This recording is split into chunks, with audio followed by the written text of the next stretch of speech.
It might seem insignificant at first glance, but sand is a key ingredient in glass, concrete, silicon chips, and even some cosmetics. Yet this humble resource is fast depleting, and criminal networks are involved in sand theft. Illegal sand mining is a problem of epic proportions. It's a multi-billion-dollar black market industry that's wreaking havoc on our ecosystems and endangering the lives of those who stand in its way. Criminals, often operating in organized networks, are stripping riverbeds, coastlines, and even underwater ecosystems to feed the insatiable global demand for sand. The environmental consequences of this illicit trade are heartbreaking. Erosion, loss of biodiversity, and collapse of riverbanks are just a few examples. Entire ecosystems are being disrupted, and the communities that rely on these natural resources are left to pick up the pieces. You might think, why not use the abundant desert sand for construction?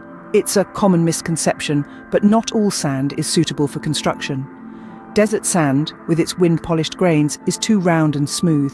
It doesn't interlock well, making it less sturdy for building purposes.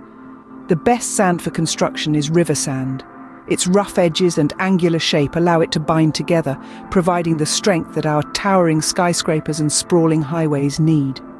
This is why river sand is often the prime target of illegal mining. So the next time you see a desert, remember, its sand might not be as useful as you think. The sand that builds our world is a different kind.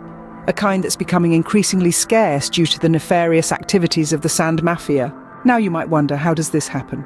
Sophisticated tactics are at play. Criminals often bribe officials, use illegal dredging equipment, and operate under the cover of darkness. This underworld of sand theft is a high-stakes game with dire consequences for our environment and communities. But the impact of sand theft isn't confined to the regions where it happens. The stolen sand often ends up in the global construction industry, unknowingly or not. Your new apartment, the glass in your smartphone, even the road you drive on might all have a hidden story tied to the global sand trade. Somewhere, someone might even been killed for it. Have you ever thought sand would be valuable enough to be a reason for murder? Turns out it is.